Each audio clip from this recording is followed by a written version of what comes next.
सुहागरात की प्यासी चुड़ैल की कहानी। नमस्ते दोस्तों, आपका हमारे चैनल पर स्वागत है।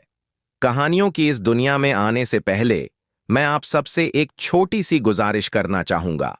अगर आप रहस्य और रोमांच से भरी, दिल को छू लेने वाली कहानियों के शौकीन हैं, तो हमारे चैनल को अभी सब्सक्राइब कर लीजिए। इस वीडियो को लाइक करें और अपनी राय कमेंट में जरूर लिखें, क्योंकि आज मैं जो कहानी सुनाने जा रहा हूं वो आपके रोंगटे खड़े कर देगी और अंत तक आपको सोचने पर मजबूर कर देगी। मित्रों, पूर्व काल की बात है। उत्तर भारत के एक छोटे से गांव का नाम था देवपुर। गांव बड़ा ही शांत और खुशहाल था। चारों तरफ हरे भरे खेत, दूर तक फैली हरियाली, बैलों की गाड़ियों की खट्टर-पटर, कुएं पर पानी भरती औरतों की खिलखिलाहट और खेतों में खेलते बच्चों की किलकारियां। लेकिन गांव की सीमा पर एक काली हवेली खड़ी थी, जिसे सब भैरव हवेली के नाम से जानते थे।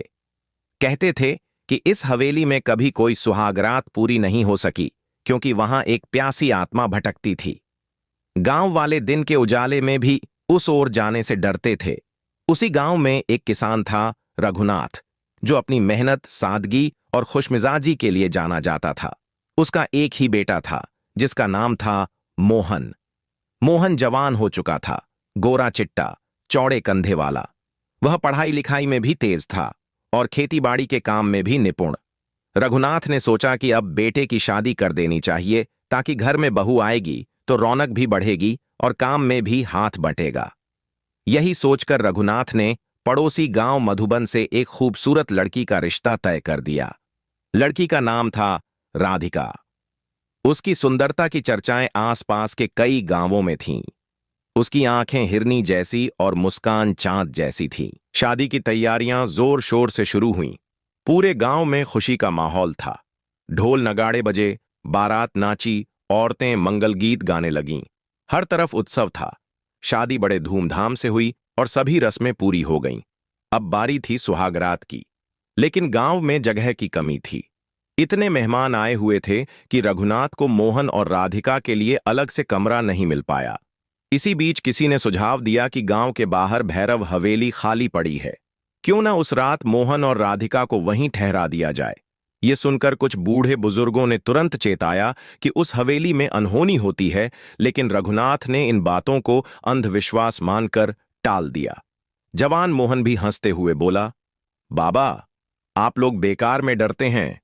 वहां कुछ नहीं है, बस एक रात की ही तो बात है। और इसी तरह उस रात मोहन और राधिका को फूलों से सजे कमरे में भैरव हवेली में भेज दिया गया। कमरा चारों ओर से अंधेरे और वीराने में घिरा हुआ था। दूर कुत्तों के भौंकने की आवाजें और रात की ठंडी हवाएं सन्नाटे को और डरावना बना रही थीं।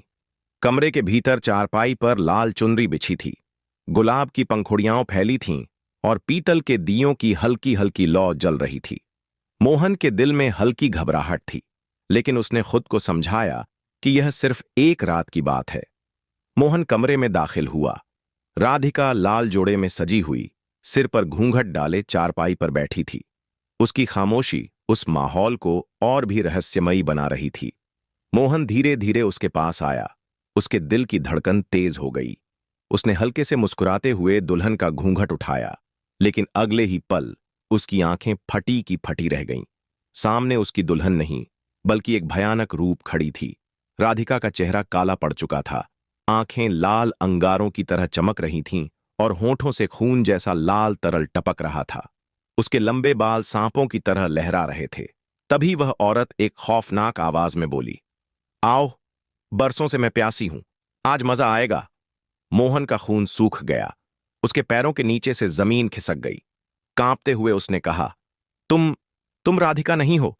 तुम कौन हो? उस औरत ने एक डरावनी हंसी के साथ कहा, मैं सुगंधा हूं। वही सुगंधा जिसकी अधूरी सुहागरात इस हवेली में जली थी। मेरे दूल्हे की मौत इसी कमरे में हुई थी और मैं अपनी अधूरी प्यास लेकर मर गई। तब से मेरी आत्मा हर अमावस की रात इस हवेली में भटकती है। आज तू आया है मेरी प्यास बुझाने। ये सुनकर मोहन के हाथ पांव कांपने लगे। वह दरवाजे की ओर भागा, लेकिन दरवाजा मानो अपने आप बंद हो गया था।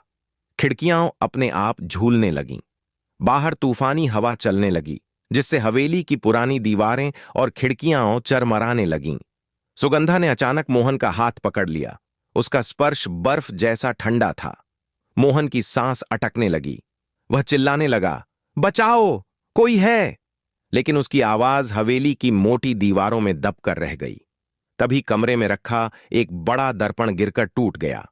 सुगंधा ने जैसे ही टूटे हुए दर्पण के टुकड़ों में अपना चेहरा देखा, वह जोर से चीख पड़ी। चुड़ैलें और बुरी आत्माएं अपना असली रूप दर्पण में देख नहीं पातीं। उनका रूप विकृत होने लगता है। सुगंधा का चेहरा भी विकृत होने लगा, आंखों से खून बहने लगा और बाल बिखर कर आग की तरह जलने लगे। वह तड़पते हुए बोली, नहीं, मैं अधूरी नहीं रहना चाहती, मैं पूरी होना चाहती हूं। तभी अचानक दरवाजा जोर से खुला और गांव का बूढ़ा पुजारी वहां आ पहुंचा।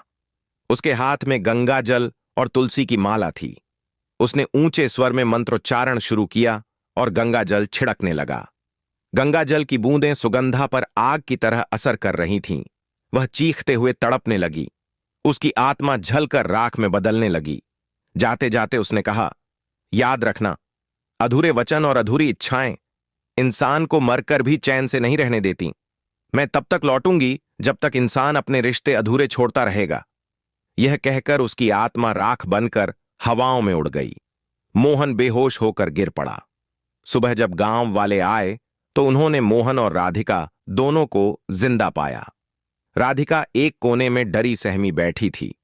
पुजारी ने सबको बताया कि सुगंधा की आत्मा अब शांत हो गई है, लेकिन साथ ही चेतावनी दी कि अगर लोग अपने रिश्तों और वचनों को अधूरा छोड़ेंगे तो ऐसी आत्माएं हमेशा जन्म लेंगी। उस दिन के बाद मोहन और राधिका ने प्रण लिया कि वे कभी कोई वचन अधूरा नहीं छोड़ेंगे। उन्होंने एक दूसरे का हर सुख दुख में साथ निभाया और कभी कोई बात एक दूसरे से नहीं छिपाई। दोनों अपने घर में आकर खुशहाल रहने लगे। पति खेतीबाड़ी का काम करता, पत्नी घर में भोजन बनाती, अपने परिवार की सेवा करती। गांव के लोग उन दोनों का प्रेम देखकर काफी खुशहाल थे। लोग उनकी तारीफ करते और तब से उन दोनों की कथा एक रहस्य बन गया और गांव के लोग उस हवेली से डरना बंद कर दिया और सभी लोग हंसी खुशी से रहने लगे।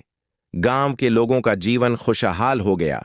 उन दोनों का विवाह नहीं, बल्कि गांव के लोगों का हवेली के प्रति डर का अंत बन गया। प्रिय दर्शकों, यही थी सुहागरात की प्यासी चुड़ैल की यह रहस्यमयी कथा। ये कहानी हमें सिर्फ डराती नहीं, बल्कि जीवन का गहरा संदेश देती है कि अधूरापन इंसान को भी और आत्मा को भी भटका देता है। अगर आपको यह कहानी पसंद आई हो तो चैनल को सब्सक्राइब कीजिए, वीडियो को लाइक कीजिए और कमेंट में जरूर लिखिए कि कहानी का कौन सा हिस्सा आपके दिल को छू गया। आपके कमेंट ही हमारी अगली कथा की प्रेरणा है। धन्यवाद।